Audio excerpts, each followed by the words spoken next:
Olá pessoal, professor Marco Maciel na área. E aí, tudo bem? Espero que sim, hein? Hoje vamos finalizar o nosso terceiro encontro dessa sequência de aulas gratuitas do Sob Controle. Vamos falar da analgesia. Essa analgesia, assim como a segunda aula que foi sobre sedação e a primeira sobre droga vasoativa, todos esses três temas fazem parte do nosso curso UTI na Veia. Caso queira conhecer, é só acessar o site www.maicomaciel.com.br. Esse curso é top, hein? Maravilha. Então vamos falar um pouquinho aqui sobre dor. O que tem de importante? A dor, gente, ela é uma experiência sensorial, emocional, desagradável. Essa é a definição da Organização Mundial de Saúde. Então, realmente, é algo desagradável? É. Eu já passei por dor. Eu acho que você aí, em algum momento da sua vida, algum familiar, a gente sabe que dor é um processo muito desgastoso e leva a vários efeitos. E quando se fala de terapia intensiva, a gente tem que ter um olhar diferenciado. Por quê? Porque a dor, gente, é algo subjetivo. Então, se o paciente chegar para você e falar assim, Michael, eu estou com dor, pronto.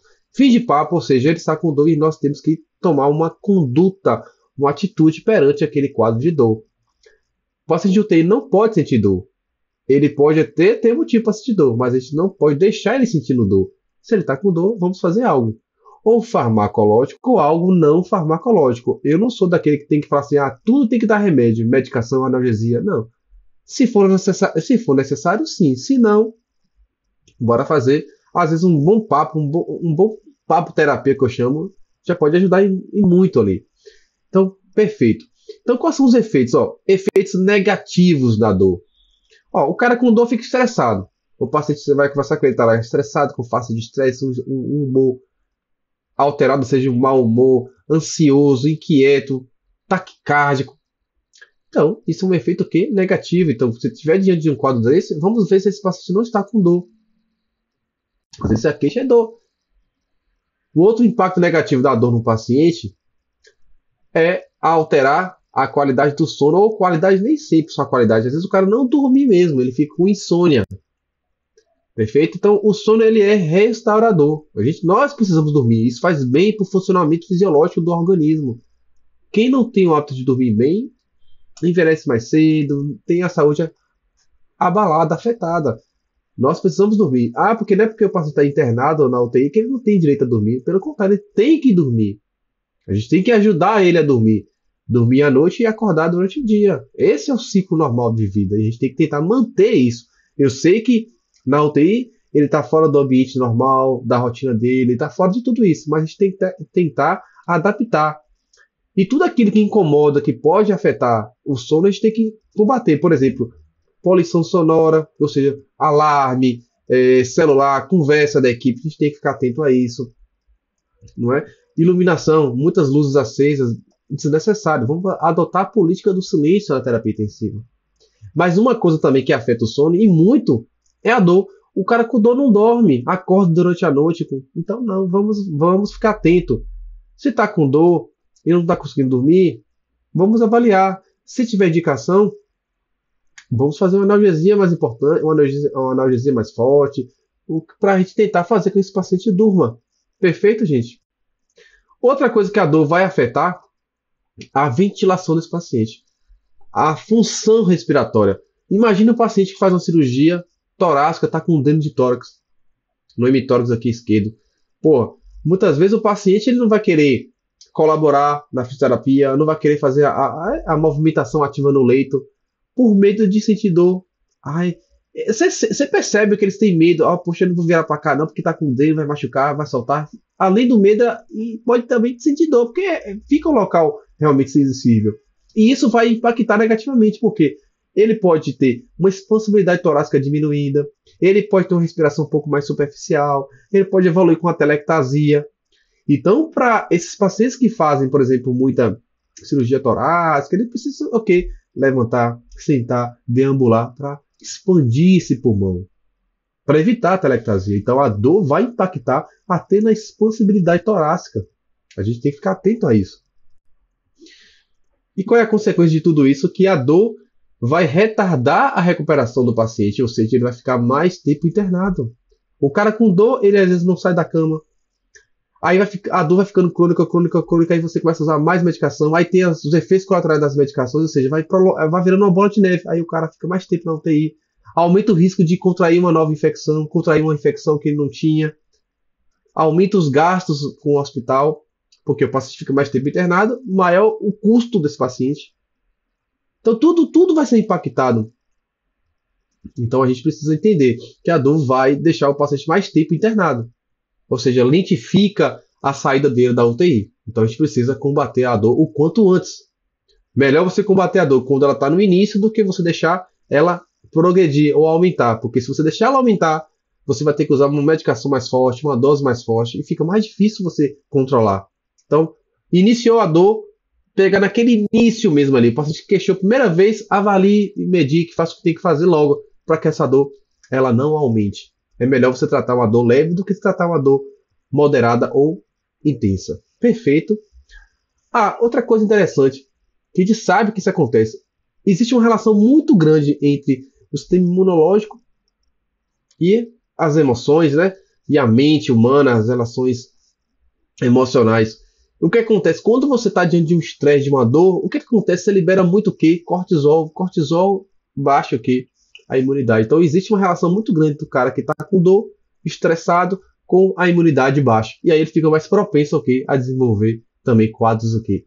Infecciosos. Imunidade mais baixa, ele vai ficar mais tempo também internado. Então temos que estar sempre atento avaliando essa questão da dor na UTI, porque daqui a pouco a gente vai perceber que existem vários fatores que podem propiciar o surgimento de uma dor. Procedimento cirúrgico, procedimento invasivo em UTI, enfim, por isso que nós temos que estar sempre atentos.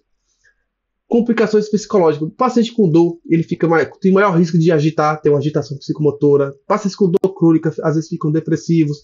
Então a gente precisa ficar atento também ao comportamento psicológico dos nossos pacientes. Importante é você sempre avaliar. E eu sempre digo para os meus alunos após, enfermeiro de terapia intensiva, ele tem um olhar treinado. Eu comparo o olhar do enfermeiro de UTI como fosse um olhar daqueles desenhos da Thundercats, o cara fazia assim, Thunder, Thunder, e ficava olhando com aquela visão bem diferenciada. O enfermeiro de UTI é isso, ele bate o olho e vê coisas além do alcance. Me dê exatamente além do alcance. Então ele consegue olhar monitor, olha o paciente, olha acompanhante, ele olha tudo. Olha se se o leito está todo montado, olha se tem ambu, ele olha tudo. Tem que ser assim. O nosso olhar tem que ser treinado. Mas a gente não pode ser treinado só para equipamento, para tecnologia. Tem que ser treinado também para olhar o ser humano que está ali, necessitado, né? Precisando de acolhimento. Então, cuidado. Às vezes, aquela agitação psicomotora não é delírio. Às vezes não é delírio. Às vezes é simplesmente dor. Às vezes o cara não consegue falar, que está com dor, está entubado. Então ele está agitado. Aí você, está agitado, é diazepam, é Aldol. Às vezes, será que não é dor?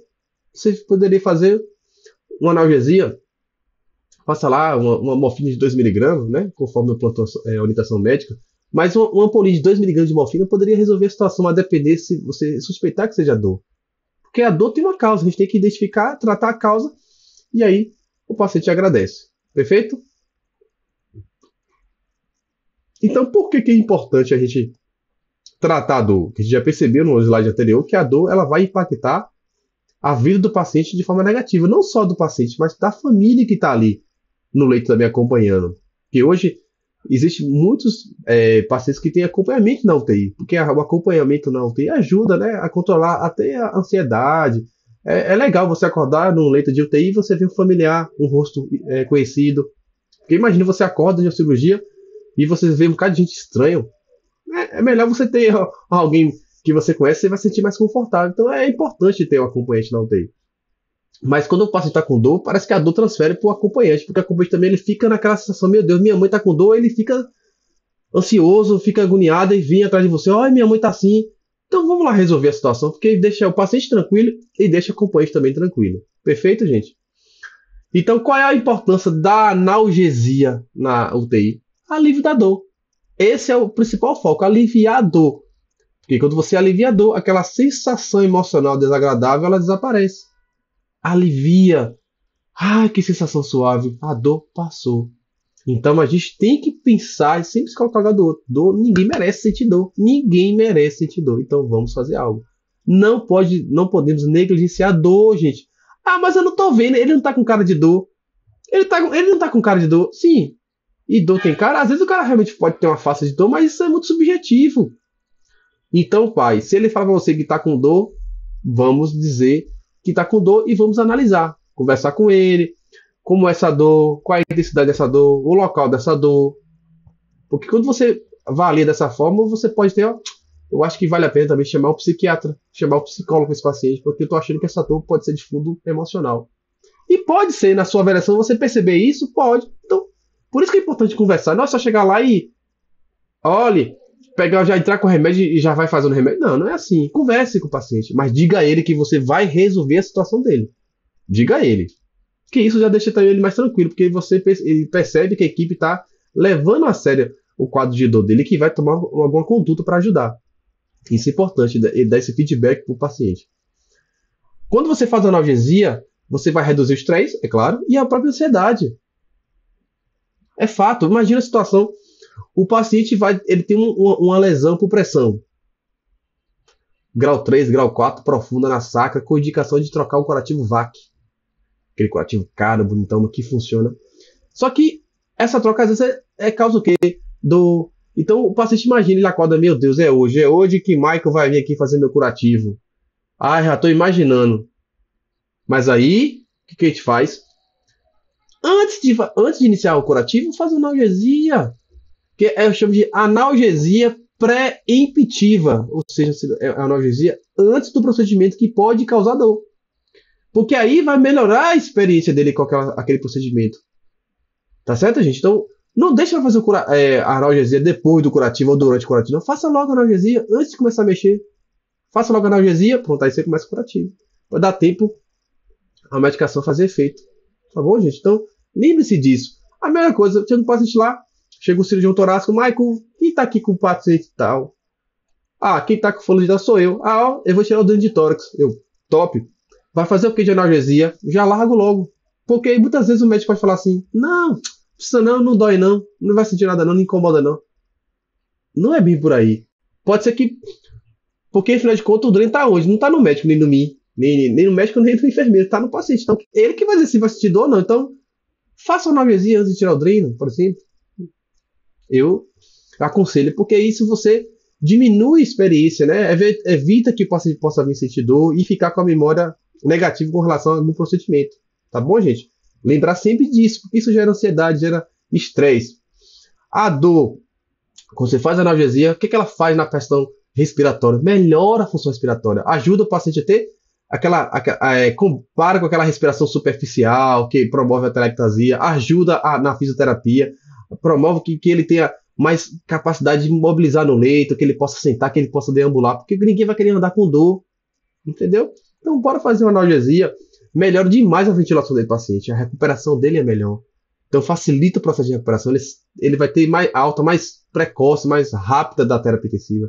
Porque quanto mais tempo ele tiver na UTI, maior o risco de complicações, de estar imobilizado, aumenta o risco de trombose, risco de estar usando algum catéter, pegar infecção para estar fazendo a analgesia, enfim. Então, quanto mais rápido você tratar essa dor, mais rápido ele sai da UTI. Top? Perfeito. Outra coisa, quando você faz analgesia, diminui o quê? Complicações. Simples. É fato. Por que previne complicações? Eu acabei de dizer uma aqui. O paciente que está com dor, por exemplo, no leito, imobilizado. Imagina o paciente imobilizado. Ah, ele está com dor, ele não quer sair da cama. Ah, não! Aí você chega o fisioterapeuta, ô seu fulano de tal, bora sair da cama, você precisa para se recuperar. Não, fisioterapeuta fulano de tal, não quero, eu tô com muita dor, mas muita dor. Não, hoje não, deixa para amanhã. Nessa de deixar para amanhã, não faz, não sei o quê. O cara acamado, trombose na perna. Aí passa dias depois, ele começa a queixar, de incômodo na perna, que a gente vai ver assimetria, dor, calor, trombose na perna. Por que tá acamado? Porque a dor propiciou ele não movimentar, ficou na cama, trombose. Ou então, por exemplo, o cara tá ali, só que aí tá com dor, não quer fazer fisioterapia, não quer respirar direito, tá com medo de respirar e o dreno de tórax subir junto e machucar, arrancar o dreno sair, fica cheio de medo, não respira direito, faz aquela respiração superficial, e não colabora, atelectasia. Aí depois você tem que fazer lá e recrutar, fazer um VNI para abrir esse pulmão. Ou seja, você está prevenindo complicações. Né? O cara com dor que não sai, fica em cima do leito o tempo todo, não quer sair, não quer sair. Existe uma política muito interessante de terapia intensiva que eu costumo fazer muito isso, principalmente alinhado com a equipe multi, com a fisioterapia principalmente. Às vezes, para diminuir o risco de delírio, né, aquela questão do confinamento, o paciente que está mais estável, a gente bota na cadeirinha e leva ele para ver, sai da UTI, leva ele lá fora para ver o ambiente, ver a luz do dia. A gente tem esse hábito, isso ajuda demais, tá, gente? Siga essa dica aí. Então, por quê? Para prevenir uma complicação. Agora, imagina o cara com dor que não colabora a sair. Eu não posso levar ele lá fora, um pouquinho, fora da UTI, para ele ver outros ambientes, para diminuir o risco de delírio. Porque imagina um idoso acamado na cama, sem poder sair, com dor. Ele não vai deixar nem andar com a fisioterapia, não vai querer ir lá fora da UTI, não vai querer fazer nada. Então, ele vai ficar preso ali dentro do leito, aquele confinamento, aumenta o risco de quê? De delírio, seria outra complicação. Então, a dor não é legal.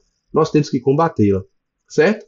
E uma coisa interessantíssima, paciente sem dor é outro nível de diálogo. Você consegue interagir com ele de forma muito mais tranquila, mais calma e serena, quando ele está sem dor. Agora, vai conversar com o cara que está com dor. O paciente com dor, ele fica irritado, ele fica chateado, a família que está ali também fica chateada e irritada. Então, prejudica a interação paciente profissional. Essa relação interpessoal fica prejudicada por conta da dor. E ainda mais se você não resolver a questão da dor. Ou seja, se o paciente está com dor, você faz alguma conduta, ele não melhora, ele continua com queixa de dor, você faz outra conduta, não melhora, ele pode começar a desacreditar naquela assistência, naquela equipe, naquele hospital. Isso pode ficar até de ponto de vista negativo para a instituição. Porque às vezes vão para a ouvidoria e falam, poxa, eu não gosto desse hospital, porque que o hospital... Eu fiquei noites e noites ali com dor no hospital e ninguém fez nada, o que fizeram também não resolvia. Muita dor, não gostei daquela experiência com aquele hospital. Olha que coisa chata isso.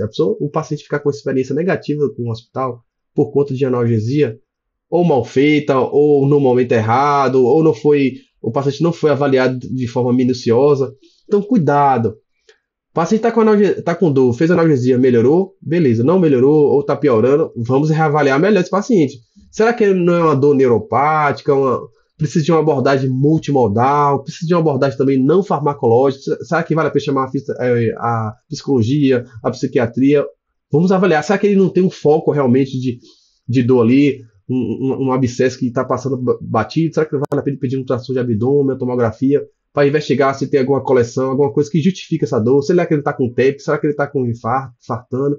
Porque existem várias situações que podem levar a dor e a gente tem que investigar o paciente para que a gente possa interagir da melhor forma possível. Agora, tem uma coisa também interessante. A gente sabe assim, se o cara está com dor, o paciente está com dor, uma dor tem leve, aí 20 horas você vai, o médico prescreve uma analgesia. Se você fizer 1 hora depois, por exemplo, a medicação, pode ser que aquela dor não esteja mais em nível leve, já esteja em intensidade moderada ou até intensa. Então, aquela medicação que ele prescreveu nas 20 horas, que quando ele avaliou o paciente estava numa dor leve, provavelmente não vai ser capaz de sanar a dor em um nível intenso ou mais lento, não, mais concentrado, né? A dor, uma dor mais forte. Então, por isso que é importante você fazer a analgesia no momento certo. Ou seja, se você chega no paciente e ele fala assim, Michael, eu tô com uma dorzinha aqui em torno de 2, 3. Pronto. Uma dipirona nesse caso pode resolver. Mas se eu não fizer dipirona naquele momento, demorar de fazer, que a farmácia ainda vai dispensar, tem que esperar a farmacêutica liberar, se demorar a burocracia hospitalar, né, que não deveria acontecer, mas se acontecer, e o paciente se for receber essa dipirona 1 hora depois, com certeza, essa dor que estava em 2 e 3, daqui 1 hora, ela vai estar em torno de 3 ou 4, 5. E aí, provavelmente, essa dipirona já não resolva. Né? E aí a dor não vai melhorar. Se você tivesse feito no horário, poderia resolver. Então a gente tem que ter esse cuidado para avaliar o paciente. Fez a analgesia, reavalie com 1 hora, mas o ideal é você pegar a dor no momento que ela começou. Então o leigo perguntou, tá com dor? Pronto. Você percebeu a dor naquele momento, então tem que tratar naquele momento. O quanto antes, para não deixar a dor aumentar. Porque aí vai dar mais trabalho. É mais fácil você tratar uma dor leve do que uma dor intensa. Então, primeiro trata leve, depois vem a moderada, depois a intensa. Então, se você conseguir tratar no início, melhor. Que aí você vai usar menos remédio, uma dose menor e menos efeitos colaterais. Percebe? Porque se você deixar para tratar numa dor de intensidade muito forte, você vai ter que usar remédio mais forte, dose maior, às vezes você vai ter que associar mais de um remédio, aí aumenta os efeitos colaterais, aí você faz um tramal, o paciente começa a nausear, vomita, faz desvio paralítico, fica obstipado, entende? Então, quanto mais precoce você identificar a dor e tratar, melhor.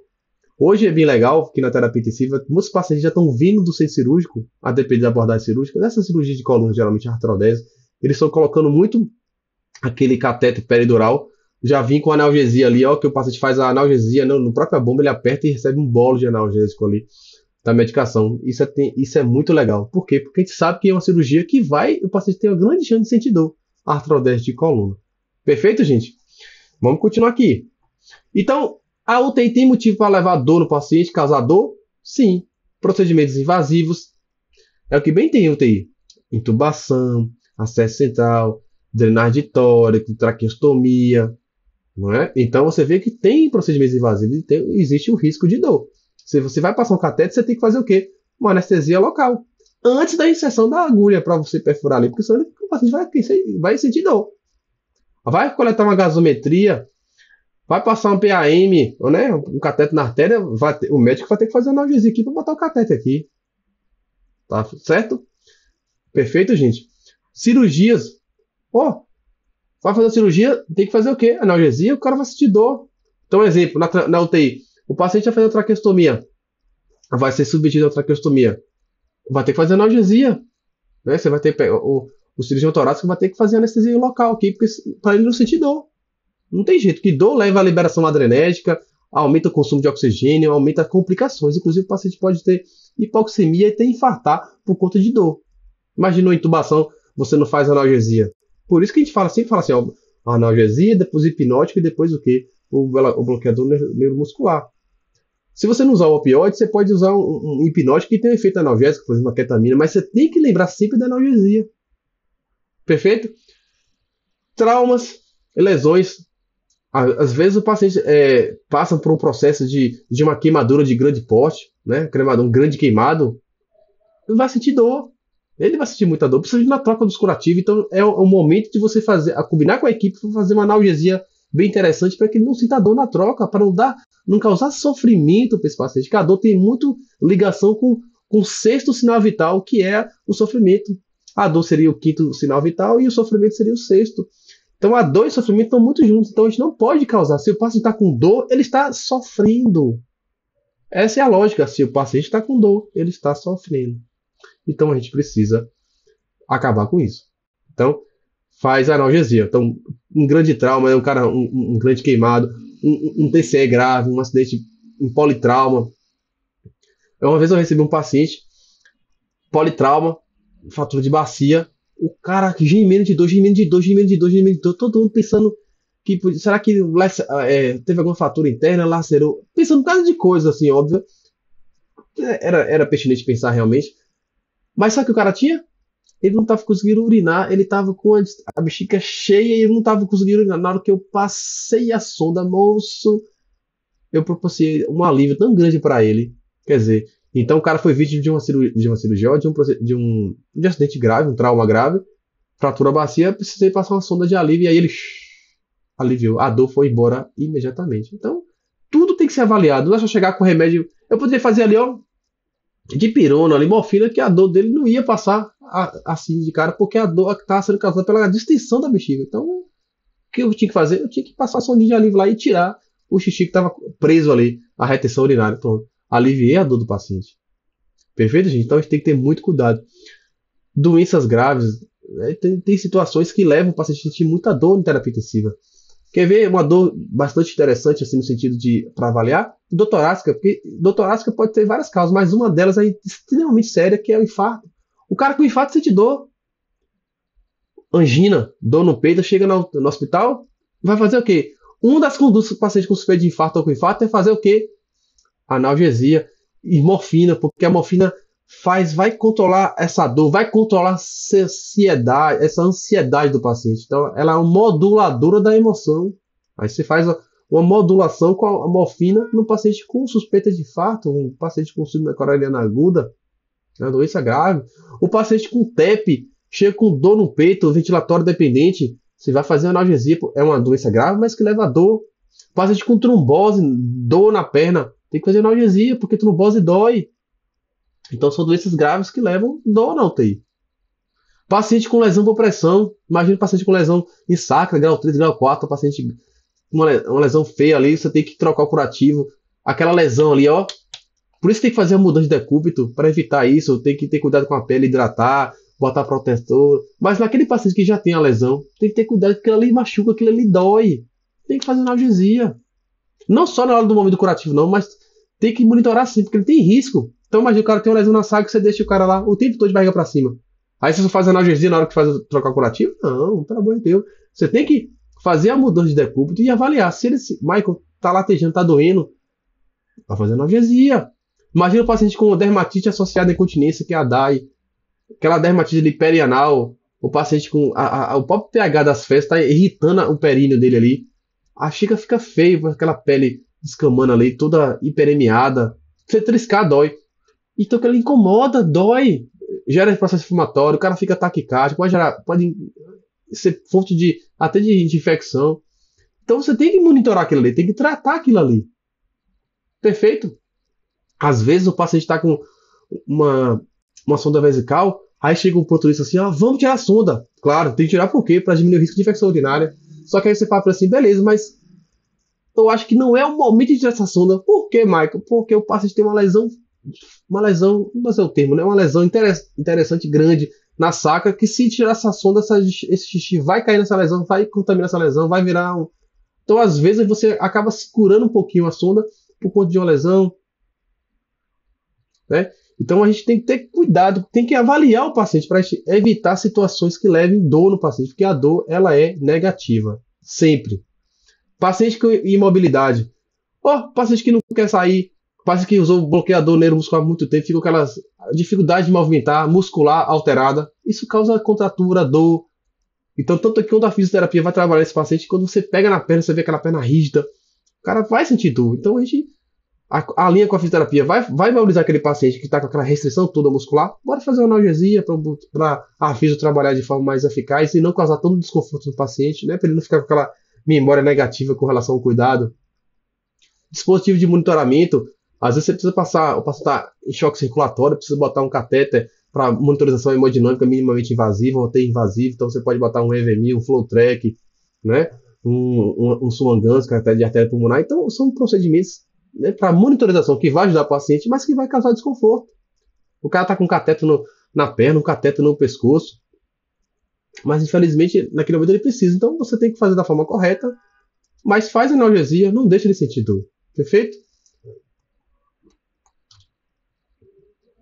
Então, como é feito esse controle de dor na UTI?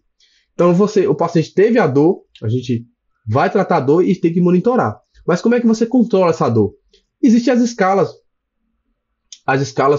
visuais, a escala analógica, existem as escalas para paciente sedado, paciente em ventilação mecânica, ou seja, nenhum paciente deve ficar fora da avaliação de dor.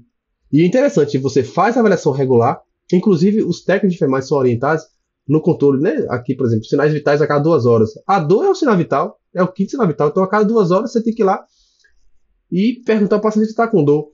E se ele referir dor, você vai medicar e com 1 hora tem que ir lá reavaliar esse paciente, tá? A analgesia multimodal, o que seria? Você utilizar várias classes medicamentosas e o qual é interessante, que aí você usa, como vai ter vários mecanismos de ação, porque são várias classes medicamentosas, você pode usar doses menores.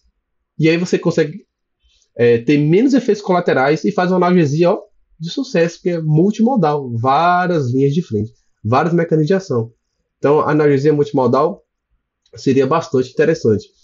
A administração de analgesia, né, dos analgésicos, aí você pode usar uma larga escala de medicações, mas a gente tem uma classe medicamentosa muito interessante que é dos opioides. Então, você faz um tramal, que é um opioide fraco, depois você tem morfina, que são dois opioides bastante interessantes, que pacientes, né, toleram bastante. Tem só alguns inconvenientes, por exemplo, pode causar ele paralítico, náusea e vômito, distensão né, abdominal, obstipação, mas para controle de dor, eles são bastante interessantes. Então, uma dor leve, você pode começar com a dipirona, uma dor moderada ou mais intensa, você faz aí um opioide, um tramal, uma morfina. Só que hoje em dia existe também algo interessante que é a bomba de PCA, que eu vou falar daqui a pouco, que é aquela analgesia controlada pelo paciente. É uma bombinha que vem conectada ou num cateto peridural ou num cateto central. E aí você tem a medicação ali, o paciente aperta e recebe o bolo, e ele recebe aquele bolo de analgesia da medicação programada pelo médico. Então também ajuda. E também lembrar das terapias não farmacológicas. Porque eu não estou dizendo que tudo é remédio. Nem tudo é você ir lá e aplicar o remédio no paciente. A vida não se resolve fazer medicação, não, gente. A gente tem que avaliar. Então, se o paciente está com dor, muitas vezes não tem nada ali que explique do ponto de vista fisiológico o motivo para a dor. Às vezes a causa é emocional, mental. Então, você precisa trabalhar de formas o que não farmacológicas. Chama psicologia, às vezes. Chama psiquiatria, se precisar. Musicoterapia, papoterapia, que ir lá e conversar com o paciente. Então, usar de técnicas também não farmacológicas para poder ajudar o paciente a lidar com esse processo de dor, esse processo de sofrimento ali. Lembra, tá com dor? Como é essa dor? Onde é essa dor? Tá com dor? Ok. Onde é essa dor? A intensidade da dor. Avalia, faça o exame físico, olhe o paciente. Por quê? De repente tem algo que justifica essa dor. Você suspende ali, eleva a roupa, pede licença e olha, pô, a perna tá assimétrica, deve estar com trombose. Você palpa a barriga, ó, tem uma região endurecida aqui, será que não é uma coleção? Pede um ultrassom, tomografia, avalia. Às vezes o cara tá vários dias sem dejeções, ó, às vezes tá com fecaloma, distensão abdominal. Então tem que avaliar o paciente. E aí você resolve a situação. Porque imagina o cara vários dias sem defecar, pô, a barriga tá ali cheia de gases, né? O paciente não tá saindo da cama, faz uma lavagem, bota um laxante, vai ajudar. Você tá tratando a causa subjacente. Perfeito, gente? Se você não tratar a causa, você está enxugando gelo. Você vai estar enxugando gelo. Então temos que avaliar o paciente para tentar identificar a causa que está levando à dor. Essa é a melhor forma de controlar a dor na UTI, é você identificar a causa. Perfeito? Não é só medicar. É medicar e tratar a causa. E sim, monitorar e o ajuste contínuo. Então você tem que avaliar. Melhorou a dor, reavalia a dor. Ótimo, porque eu quero que o paciente não sinta dor. Então você não pode ir lá, o paciente esqueceu de uma dor, você medicou e pronto, acabou. Fiz meu papel. Não é assim. Pelo contrário, é agora que começa. Que aí você tem que ir lá monitorando esse paciente. E lembre-se, paciente que tem uma dor, um quadro de dor que você não resolve, que ele continua se queixando de dor, não resolve, lembre-se, ele pode sair e ainda falar mal da instituição. Dizer que ele não foi muito bem atendido porque ninguém resolveu o quadro de dor dele. Por isso que a gente tem que avaliar com muito cuidado isso. Existem hospitais, o pessoal, uma equipe chamada Clínica da Dor, o pessoal específico para dor, que eles só trabalham com isso. Geralmente são anestesistas, que aí você aciona, eles vão na UTI, avaliam o paciente, faz algum ajuste na prescrição, sugere dose de medicação, sugere tal medicação, bota a bomba de PCA. E aí isso é um aliado muito interessante na terapia intensiva, que é o pessoal da dor. Perfeito, gente? Top. E como eu falei, a própria clínica da dor, eles, que geralmente são anestesistas, eles instalam uma bomba chamada de bomba de PCA. É uma bomba de infusão, que é chamada de PCA porque que é analgesia controlada pelo paciente. PCA significa isso. E aí eles podem conectar isso de duas formas. Ou você bota no cateto peridural ou epidural, que fica ali próximo da dura mater. Né? Que nós temos a dura mater, a subaracnoide e a pia mater. Então, eles não atravessam, eles não perfuram a dura mater. Eles botam o cateter ali próximo, mas não perfura a dura mater. Percebeu? Então, ele é peridura mater, peridural, epidural. Claro, ali você bota um volume maior, de 10 a 20 ml. E aí, geralmente, usa bupivacaína ou ropivacaína. Eu tenho visto muito ropivacaína. E aí, conecta na bomba de fusão, programa lá o volume, bota uma senha. Claro, tem que ter senha por segurança. Se não tiver essa senha, garante que o paciente, quando você der as costas, ele vai ficar apertando e receber o bônus. Quando tu voltar, o paciente já está lá, ó, em parada respiratória ou cardíaca. De tanta medicação que ele ia dar bolos, né? Não pode, tem que cuidar. E tem questão do vício também, da dependência, então a gente tem que ter muito cuidado. Então, por isso que existe essa senha lá que fica bloqueada. Então, o anestesista, ele programa a infusão contínua, programa o volume do bolos, aí o paciente vai lá, aperta o controle e recebe aquele bolos programado. Aí tem um tempo, né? Um intervalo de tempo até que ele consiga fazer um outro bolos. E existe também a bomba de PCA, que é a mesma bomba, só muda a forma que, em vez de ser o peridural, você pode botar no acesso central ou na PIC, aí você bota uma morfina, solução de morfina, aí o paciente vai lá e aperta e recebe também aquele bolo de morfina pelo acesso central, o PIC. Então, nas duas modalidades seria a analgesia controlada pelo o paciente. Perfeito, gente? Então, o que eu trouxe aqui para vocês agora? Por que eu trouxe fentanil? Na verdade é o seguinte, eu quero mostrar para vocês o que vocês vão aprender lá no curso UTI na veia. Dentro da UTI na veia, nosso primeiro bloco de estudos vão ser os fármacos em terapia intensiva. Eu vou falar de droga vasoativa, analgesia, sedação, bloqueador neuromuscular e algumas drogas especiais. E dentro de analgesia, aí eu trouxe aqui como é que vocês aprendem lá no nosso curso. Aí eu vou trazer aqui um pouquinho de fentanil. Olha como é didático, como é muito voltado para a prática clínica a forma de ensinar. Porque o meu objetivo com o curso aqui é ensinar vocês a não esquecer no dia a dia. É ensinar aquilo que vai cair lá no dia a dia. Lá que o médico fala assim, ó, coloca isso, faça isso, você já vai saber o que ele está falando, vocês vão interagir, ó, porque você vai ter conhecimento, você vai ser um enfermeiro diferenciado. Porque o que é o estudo conservador? É aquele que você lê, você tem que decorar, aí no outro dia você vai lá, faz uma prova, tira 10 na prova, mas uma semana depois você não lembra. E aqui não é assim, não pode ser assim. Nós lidamos com vidas humanas. E o conhecimento ele tem que estar muito na sua cabeça. Então, a forma de ensinar esse tipo de conhecimento é diferenciado. É um ensino teórico-prático, voltado com os detalhes, aquilo que você precisa realmente lembrar. E a dica lá no curso o tempo todo. Faça suas anotações e revise sempre para que você aprenda. Outra dica que eu dou lá no curso: enfermeiro precisa ler bula, amar as bulas, dar um beijinho na bula, brincadeira, beijinho na bula não que vai cortar sua boca.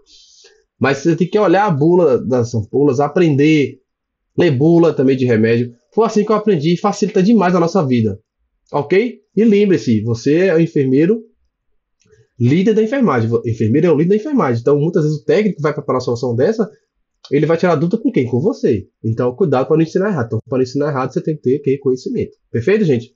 Então, olha como é que eu ensino lá no curso. Ó. Dentro lá do bloco analgesia, temos os opioides. Aí eu chego no fentanil. Olha a dica. O fentanil tem ampolas de 10 ml, de 2 ml. Geralmente as mais comuns, né? É 2 e 5 ml. Mas tem também de 10 ml. Então 2, 5 e 10. Qualquer ampola de fentanil tem 50 microgramas por ml. Se você ler a ampola, então 00785, a de 10 ml, a de 2 ml também tem 00785. Aí aquilo ali faz muita confusão. Aí embaixo tem assim, ó, equivalente a 0,05 mg por ml. Ou seja, a ampola dessa aqui, ela tem 0,05 mg por ml, ou seja, em 10 ml eu vou ter 50 microgramas. Resumindo a ópera, qualquer ampola de fentanil dessas três que existem até o presente momento, porque esse negócio de mercado de farmácia, né, de química, indústria química, às vezes muda, né, mas até o presente momento, essas duas ampolas de fentanil, tanto a de 2 ml quanto a de 10, elas têm a mesma concentração, que é 50 microgramas por ml. Por que isso é importante você saber? Porque se o médico chega para você assim, Michael, a gente vai entubar o paciente, eu vou usar de opioide fentanil, eu quero 100 microgramas. Às vezes o médico pode facilitar a sua vida para o enfermeiro que não tem conhecimento. Porque o enfermeiro que não tem conhecimento, ele fica totalmente dependente do médico ou do colega. Porque se ele não tem conhecimento, ele não sabe, ele vai ter que perguntar. E eu aconselho assim, se você não tem conhecimento, pergunte. Mas é importante você ter conhecimento. Poxa, vai ficar perguntando a vida toda? Não, vamos aprender. Perguntar não é feio. Não ofende ninguém perguntar, mas perguntar o tempo todo aí me ofende. Porque você tem que estudar, cara. Você quer tudo mastigado o tempo todo. Aí imagina, você me pergunta e eu te respondo. Aí você me pergunta de novo e te respondo. A mesma coisa. A mesma droga, a mesma dose, o tempo todo.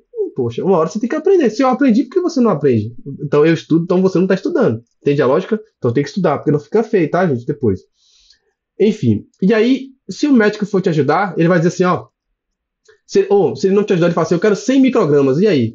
Aí você não tem conhecimento e fala, meu Deus, 100 microgramas. Você olha para essa ampola de 10 aí, você fica, meu Deus, você vai ficar perdido. Você vai ficar perdido. Você vai dizer, ó. Ô, fulano, então, eu não tô sabendo não. Eu não sei como é que é isso não. Poxa, imagine. Fica desagradável isso, hein? Então, ó, enfermeiro diferenciado, ele vai fazer o seguinte, ó. Fentanil, o médico quer 100 microgramas, pronto. Eu aprendi com o Michael que cada ml da ampola de fentanil tem 50 microgramas. Então, se ele quer 100 microgramas, 2 ml. De qualquer ampola. Ah, mas só tem ampola de 10. Não interessa, a Michael disse que a ampola de 2 ml e a ampola de 10 ml tem a mesma concentração. Ou seja, se eu aspirar 2 ml dessa ampola maior de 10, equivale a 100 microgramas, 2 ml. Se eu pegar uma ampolinha de fentanil de 2 ml, se eu aspirar os 2 ml, eu tenho 100 microgramas. Perceberam, gente? Então, é isso aqui que vocês têm que levar para a prática. O fentanil, ele tem 50 microgramas por ml, ou seja, cada ml tem 50 microgramas, independente do tamanho da ampola. Leve isso para a vida de vocês. É assim que é ensino lá no curso. E aí o que acontece? Se o médico pedir para você 100 microgramas, 2 ml. Se ele pedir 200 microgramas, 4 ml. E nem precisa diluir. Aspirou, faz direto. Nem precisa diluir, pode fazer direto. Se o médico quiser facilitar a sua vida, ele vai falar assim, Michael, faça aí 2 ml, 4 ml. Mas tem médico que pode não facilitar, ele pode pedir micrograma. E aí você também já sabe. Tá? Não tem como errar isso aqui. Precisa diluir, Michael? Nem precisa. Geralmente na sequência de intubação, o primeiro é o opioide, o segundo o hipnótico, o terceiro o quê? O relaxante muscular. Mas tem situações que vocês vão encontrar na UTI, que é a técnica time, em que você faz primeiro o relaxante muscular, depois você faz o opioide e depois você faz o hipnótico. Lá no curso eu falo sobre isso aí, dessa técnica time, tá bom, gente? Por que ela é utilizada? Qual relaxante muscular a gente utiliza dessa forma? Porque o padrão, qual é o padrão? Opioide, analgesia, hipnótico e bloqueador. Essa é a regra geral. Mas tem uma situação que você pode fazer essa técnica time que eu falei. E com fentanil, quais são os efeitos indesejados? Bradicardia, hipotensão e a temida rigidez torácica. As pessoas têm muito medo de fazer opioide na intubação por conta da rigidez torácica. Mas se você usar o bloqueador neuromuscular, então você faz, né? Analgesia, hipnótico, depois o relaxante muscular, então você fica tranquilo que essa rigidez torácica ela vai passar, porque o bloqueador neuromuscular não vai deixar a rigidez torácica prevalecer. Mas mesmo assim, se você ainda tiver com muito medo, lembre-se que existe um reversor do fentanil, né, dos opioides, que é o Narcan, a ampolinha de Narcan. Lá no curso eu falo como é que ela é feita, tá bom? Beleza, gente? E qual é o tempo de ação do fentanil? 40 segundos ela já está fazendo efeito. Então o fentanil lá no curso, lá eu explico quais são as principais indicações, né? Não é só na intubação. Por exemplo, você vai fazer uma cardioversão elétrica, você precisa fazer um opioide. Você pode usar um fentanil, você pode usar uma morfina. Perfeito, gente? Leve a dica para a vida de vocês, 50 microgramas, ok? Então, bem-vindos aqui ao conteúdo do nosso curso UTI na Veia. O que vocês vão aprender? O UTI na Veia é um curso macro. Dentro desse curso macro, teremos vários mini-cursos, cursos menores. O primeiro é fármacos em UTI. Eu acabei de fazer, tá fresquinho. Depois teremos outros. Monitorização hemodinâmica, hemodiálise, paciente gestante na UTI. Muita coisa top está por vir. Então, acompanhe aí nas minhas redes sociais, acompanhe aqui no canal. E nos fármacos em UTI, o que vocês vão estudar comigo? O beabá, aquilo que você precisa saber na ponta da língua lá, ó, no dia a dia. Perfeito, gente? Droga vasoativa, vamos falar dos vasopressores, vasodilatadores, inotrópicos, sedações, de uma forma diferenciada, sem decoreba. Tá bom, gente? Analgesia, bloqueador neuromuscular e drogas especiais. Então, muita coisa legal. Inclusive, estudos recentes falando sobre a questão do etomidato, falar do azul de metileno, que é um terceiro vasopressor aí que o pessoal de terapia intensiva também está utilizando. Então, muita coisa interessante, muito conteúdo aí, que você que vai trabalhar em terapia intensiva, ou até urgência, emergência, sem cirúrgica, que com certeza vocês vão lidar com essas medicações. Então, esse curso é feito para vocês, para facilitar a sua vida aí e acabar com aquela angústia, aquele medo e tal de ficar perguntando, e isso, faz como? E é equipe normal? É fotossensível? É equipe FI? Precisa do peso? Não precisa do peso? Como é que dilui? Então, aprende. Eu vou ensinar desde o mecanismo de ação até os efeitos colaterais e no final ainda faço um resuminho, ó. Top of mind. Beleza, gente? Então, um forte abraço, muito obrigado a todos que acompanharam essas 3 aulas gratuitas, que a gente discutiu temas relevantes da terapia intensiva.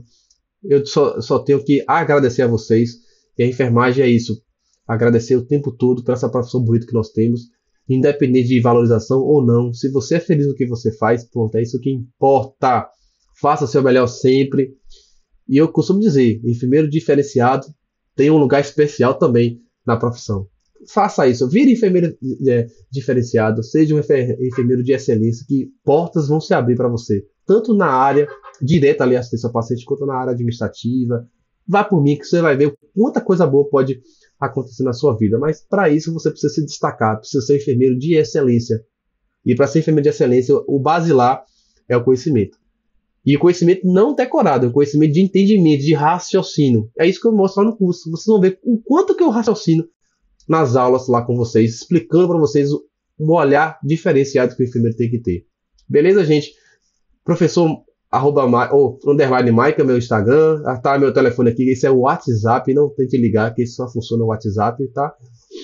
O site do nosso curso, maicomaciel.com.br, e se quiser mandar um e-mail para o professor também, pode mandar contato @maicomaciel.com.br. Um forte abraço, continue estudando, levante a cabeça, não deixe ninguém pisar em vocês e conte comigo. Forte abraço, valeu!